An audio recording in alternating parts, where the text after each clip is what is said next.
చంద్రబాబు నాయుడు గారిని చింపేస్తున్నాం. చంద్రబాబు నాయుడు గారు జైల్లో ఉన్నప్పుడు 50 రోజులు మేము నిద్ర లేకుండా ఆయన కోసం కష్టపడితే అరే చంద్రబాబు నాయుడు జైల్లోకి వెళ్ళిపోయారా వెళ్తారా టికెట్ అనేసి ఇదే శంకరాలు ఉత్సాహంగా పనులు చేసుకున్నారు. ఒక్క టికెట్ ఈ రోజు ఇస్తారా? తెలుగుదేశం 4 సంవత్సరాలు జగన్ మీద అనేక పోరాటాలు చేస్తాం. పార్టీ తరఫున అనేక పోరాటాలు జగన్ మీద చేస్తాం. అనేక పోరాటాలు చేస్తాం. మేము పోరాటాలకి ధర్నాలకి పార్టీ కోసం అన్ని ఖర్చులు పెడితే పార్టీ ఆ టికెట్ కోసం ఖర్చు పెట్టడానికి ఈరోజు టికెట్ ఇస్తారా? ఇది అంతా చాలా దారుణం.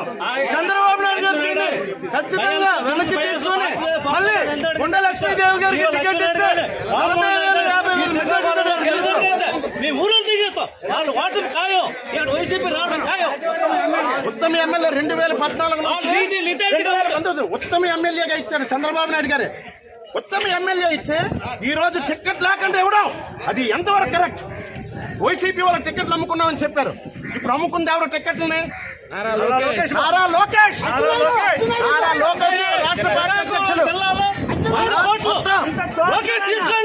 ఒండు కుటుంబానికి అన్యాయం చేశాడు కాబట్టి, ఒండు కుటుంబం అన్యాయం జరిగింది కాబట్టి ఇక్కడ టీడీపీ రాష్ట్ర వ్యాప్తంగా రాదని చెప్పేసి ఈ శ్రీకాకుళం జిల్లా నేను మొదలవుతుందని ఈ సభాముఖంగా తెలియబోస్తున్నాం.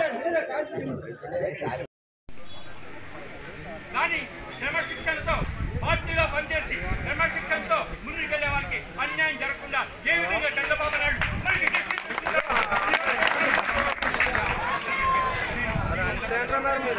అదే